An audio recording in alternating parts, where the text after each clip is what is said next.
going on, guys? It's your boy the Markham Knight here. Today's video is going to be all about the news that Henry Cavill might have dropped out of the DCEU as the role of Superman.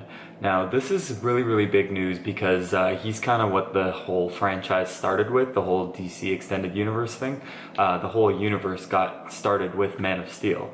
Now, Man of Steel, some people didn't like it, some people liked it a lot. I liked it a lot. I thought it was a very good start. I didn't think this was Superman. I thought it was a progression. I still think to this day it holds up. It's a good movie. If you haven't watched that one, you should check that out. I think it's better than some of the other ones like Batman vs. Superman and even Justice League and stuff like Suicide Squad. The only thing I kind of put ahead of it in the DC Extended Universe was Wonder Woman, because that was a good movie. But I do think Man of Steel holds up, and I do think Henry Cavill was able to carry that movie pretty well, even though they had some great actors around him.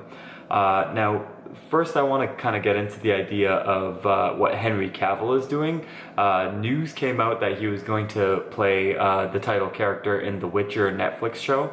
A lot of people kind of looked at that as a move downwards. There have been other actors that do Netflix TV shows and stuff like that, or Netflix movies or whatever, kind of like Will Smith. But I didn't think that was a good sign. Because usually doing a TV show means a lot of your time is going to be dedicated to that. A lot of news kind of came out that Henry Cavill was supposed to do something for Shazam, but due to scheduling conflicts or money or something like that, he wasn't able to do a cameo for Shazam, which would have been really cool. My question is kind of how much money was Cavill looking for? Was he trying to become kind of the Iron Man of the DCEU, kind of like the Robert Downey Jr. role, where he's kind of being plugged in everywhere instead of what people thought, which would be Batman being plugged in everywhere? Did he want that huge contract that Robert Downey Jr. got? Is that kind of where there were issues? We don't know necessarily. What the people out from DC and Warner Brothers are saying is that Superman is kind of like James Bond, and you have to change the actor from time to time. Does this mean they had no faith in Cavill's acting, or does it mean they had no faith in Cavill's Superman, or maybe this universe of Superman? So I'm going to talk about rebooting and stuff in a little bit, but I do want to talk a little bit about Cavill's Superman. People often ask who the best Superman, on-screen Superman was. And I do feel like Christopher Reeve was the best on-screen Superman for that Superman, because people forget that was in the 70s and 80s, and a lot of the stuff that applied then do not work now. I didn't like this bumbling, fumbling Superman kind of being who he was back in the 80s today, and the idea of, oh, he puts on a pair of glasses and Lois doesn't know who he is and no one knows who he is, and then once he takes them off, then he's suddenly Superman. But it worked for that time, and I do feel like Christopher Reeve portrayed that as best as direction as he was given. And I feel like Cavill kind of portrayed the best version of what a modern Superman would look like. I just feel like he didn't really get his just due, because he didn't really get the chance for his character of Superman to develop into the Superman we wanted him to. Immediately from Man of Steel, the biggest jump and the biggest thing I didn't like about Batman vs. Superman was it was 3 movies shoved into one, and Superman didn't really get a spotlight, so we didn't really get to love the character before he died. Death of Superman is a movie unto its own. Batman vs. Superman could have been like a Dark Knight Return things onto its own, and then Superman vs. Lex Luthor with an existential crisis of whether or not a Superman should exist should have been a story onto its own. That should have been 3 different movies. They were shoved into one movie. Now, I didn't think the movie was nearly as bad as everyone said, but I do see the point here and there that people are trying to make when they are complaining. But in terms of best Superman, I think Cavill did a good job of a modern Superman, and we can't necessarily go back to what Christopher Reeve was in today's era, because it's one thing to kind of do it with Wonder Woman, who's this innocent doe in the woods kind of thing going on. She's like someone who's wide-eyed and doesn't know what's going on, and now even her current version, the one that's in the Justice League and the one that was in Batman vs. Superman, is portrayed as someone who is seasoned and intelligent and does know the world a little bit better. But the one that we saw in Wonder Woman had more to do with her not knowing how bad mankind really was, and even perhaps led to her giving up on them on some level, but did show some hope. So I do feel like that was the kind of a progression with Man of Steel, that we were going to go more into that kind of a direction for him to be a symbol of hope at the end of it. Not at the end of the movie, but at the end of maybe his own trilogy. But we didn't get that. We jumped right into everything because they're trying to fast track the universe. The money issues, I don't know if that's a sign that they don't have faith in the DCEU or if they don't have faith in Henry Cavill, because he is no longer doing movies for Warner Brothers. Because when he did Man of Steel, they had him do Man from U.N.C.L.E. and stuff like that, just to kind of give him a couple of jobs here and there. And that's usually what Warner Brothers does. They are high with loyalty and stuff like that. They did the same thing for Ben Affleck.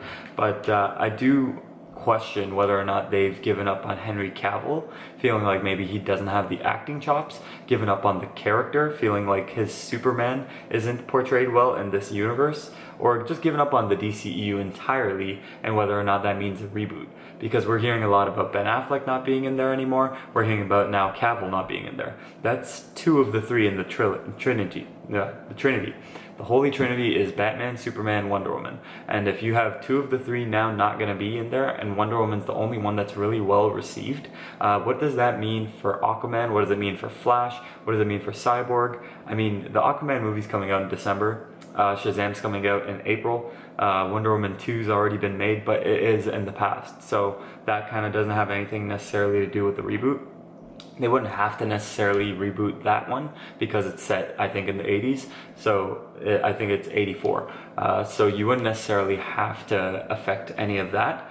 But my question is, what's going to happen with Flash? What's going to happen with Cyborg? What's going to happen with Aquaman? If there's no Cavill and there's no Ben Affleck, how are you going to kind of work this situation? So I had an idea a long time ago, and that was using Flashpoint to reboot everything.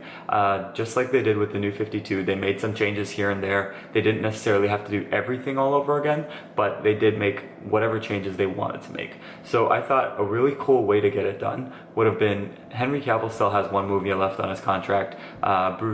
Ben Affleck can still probably come in for like a cameo in Flashpoint, because Flashpoint has mostly to do with Bruce Wayne's dad, Thomas Wayne, anyway. So Bruce Wayne's in the beginning and he's in the end. And I feel like a good way to kind of show that the universe has changed after Flashpoint, when Flash does go back and stop himself from saving his mom, would be when Flash brings the note to Bruce that he reveals his mask, he takes off his mask, and you get to see who the new Batman for the new universe would be. And then you know changes have been made. Also, you can have their costumes look a little bit different after he resets the universe. So I feel like that'd be a really cool way to kind of jump into new things. You can still keep Gal Gadot if you want her. If Aquaman's well received, you can still keep Jason Momoa. If Shazam's well received, you can still keep Zachary Levi and that situation and everything, and just make some little bit of changes here and there. But it's a good way to kind of get that done. I do feel like they are going to have to do a little bit of a soft reboot. If they just kind of pretend like nothing changed, kind of like they did in The Dark Knight from Batman Begins when they changed Rachel, which was really weird, but they just kind of pretended like nothing happened, and no one really complained about it, because I don't think Katie Holmes is kind of like that big a deal to everybody. But they could necessarily do that, but I would think, considering the universe isn't too well received in the first place, and you're losing two of potentially the three biggest characters on the planet, and you're losing two of those actors, it would be a good idea to kind of go in a new direction. Now, a lot of people ask who would be the next Superman. If they go for an older Superman, they can go with Matt Bomer, or they can go with what would be my kind of personal favorite, John Hamm. If they go with a younger Superman, they can go with anybody. Pretty much anyone who kind of fits the bill, looks the part, and has decent acting chops. I mean, Henry Cavill, I think he had like one movie that people knew him for before that, which was like Immortals, and then he was in Tudors. And I do feel like he became more of a household name after the movie Superman. So I feel like they can kind of cast anybody in that role and kind of have it succeed, so long as they're a good enough actor and the movie's well enough received. Anyways, it was very interesting news to kind of hear this. What do you think? Do you think that Superman is going to be recast? Do you think they're going to end up working things out? Is Henry Cavill in or out? And is that a good thing? Tell me what you think. This is the Markham Knight, and I need you to like, comment, and subscribe.